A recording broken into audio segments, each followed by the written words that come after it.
Hi. So I'm going to start the class, and the first topic is coming to concept of atom. Concept of atom. I hope you people can see it well on the board. Concept of atom. यानी कि हम atom की संकल्पना करने जा रहे हैं और हमारे पास आया एटम।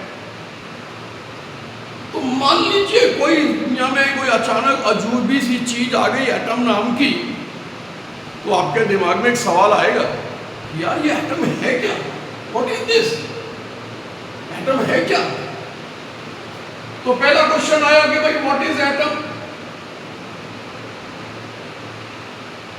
और चूंकि हम लोगों ने बहुत सारी चीजें पढ़ी हुई है और हम रिलेवेंस और कंफ्यूजन्स की वजह से बहुत सारी चीजें गलत कर देते हैं।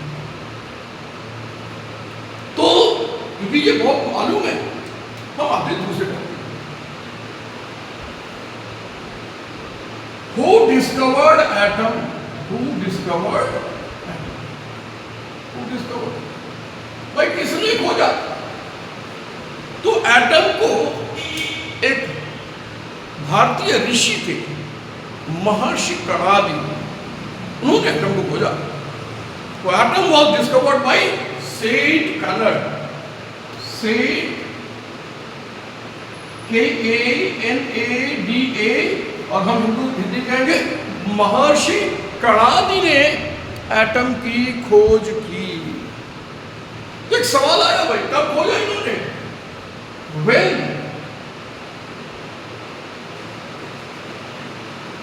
तो इन्होंने खोजा 500 BC में। कब खोजा? 500 BC। या इसको हम यूं भी कह लें कि इन्होंने जो है लगभग 2500 साल पहले एटम की खोज कर दी। तो भाई इन्होंने क्या खोज लिया दोस्तों? What he discovered? अब देखिए, मान लीजिए कि मैं पैदा हुआ या नर्स को पहली बार दिखाई दिया, तो ऐसा नहीं कि उसी समय मेरा नाम जो था वो पड़ गया ना, कुछ और कहा गया। इसी तरीके से जब एटम खोजा गया था तो वो भी कुछ और कहा गया था। वो क्या था? And that was परमाणु, PARAMANU, परमाणु। उस समय उसको परमाणु कहा जाता था। फिर एक सवाल आया, भाई अगर इसको परमाणु कहते थे तो फिर ये एटम नाम किसने दिया? यानी कि अब इसका नामकरण हो रहा है, बच्चा पैदा हो गया, एटम खुज गया, खोज लिया एटम को, और अब इसका नाम दिया जा रहा है कि भाई ये नाम किसने दिया? Who gave term atom? Who gave term atom? और फिर उन्होंने वो नाम एटम ही क्यों दिया?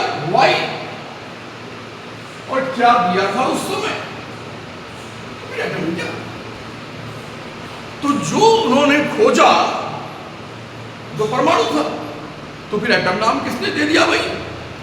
तो एटम नाम जो है एक ब्रिटिश थे जिनका नाम था जॉन डाल्टन। क्या था? John Dalton. जेडी साहब कह रहे हैं जॉन डाल्टन ने एटम नाम दिया। तो एक सवाल है, भाई एटम ही नाम क्यों दे दिया? कुछ और भी दे सकते थे। तो एक ग्रीक वर्ड था एटोमॉस।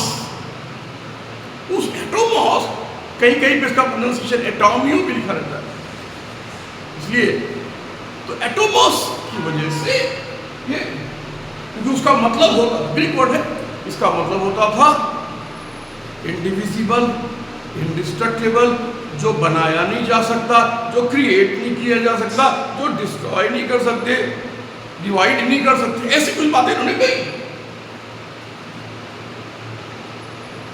और कब कहा था इन्होंने? 1803 में, 1803 में। लेटर ही प्रोपाउंडेड थ्योरी, उन्होंने बाद में थ्योरी दिया 1808 में, जिसे डाल्टन एटॉमिक थ्योरी कहा गया। तो सवाल आया भाई, ये जो इन्होंने कहा वो क्या सही था या गलत था? वॉज दैट करेक्ट और इनकरेक्ट? तो चेक कर लेते हैं। क्या एटम को डिवाइड कर सकते हैं? Yes, electron, proton, neutron and many other particle. हमारे पास लगभग 40 के सब एटॉमिक पार्टिकल हैं। Atom can be destroyed, yes. Atom bomb, atom bomb को हम डिस्ट्रॉय कर सकते हैं। क्या एटम को हम बना भी सकते हैं? यस। ट्रांस यूरेनिक एलिमेंट, जिन्हें सिंथेटिक एलिमेंट कहते हैं, आर्टिफिशियल एलिमेंट कहते हैं, हम ब्रीडर रिएक्टर से हम उनको बना सकते हैं। तो फिर सवाल आ गया कि भाई फिर एटम है क्या? What is atom? है ना, आगे एटम है। What is atom? What is atom? और जब इस चीज को हमने डिस्कस किया तो हमारे पास एक आंसर आया कि atom is that smallest, atom smallest नहीं है, एक ऐसा स्मॉलेस्ट, दैट स्मॉलेस्ट पार्टिकल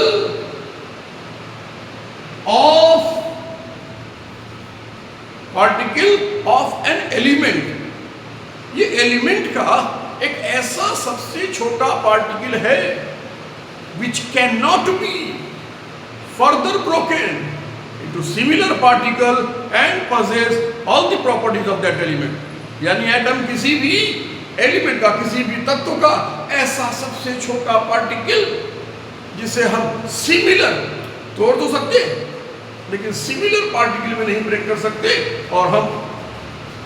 और वो जो पार्टिकल है उस एलिमेंट का सारी प्रॉपर्टीज को रिप्रेजेंट करता है। तो atom is that smallest particle of an element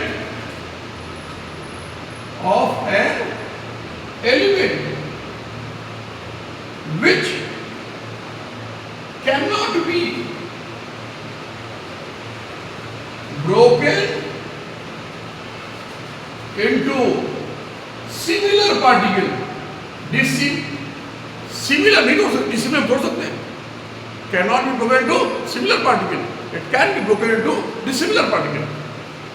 तो cannot be broken into similar particle and possess all the properties of that element।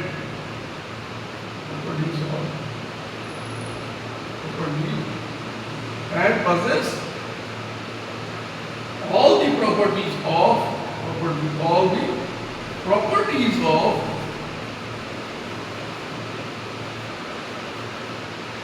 that element. तो वो सारे एलिमेंट की उन प्रॉपर्टीज को रिप्रेजेंट करेगा। बहुत सारे एटम हैं, hydrogen, helium, lithium, beryllium, boron का बहुत सारे। उसके लिए हम लोग अलग से क्लास करेंगे जरूर, लेकिन अभी जो पहला कंसेप्ट है भाई एटम क्या है, तो इन चीजों से हमें समझ में आ जाएगा और हमारे पास एक नया टर्म आ गया, एलिमेंट। नेक्स्ट वीडियो में what is an element. Thank you.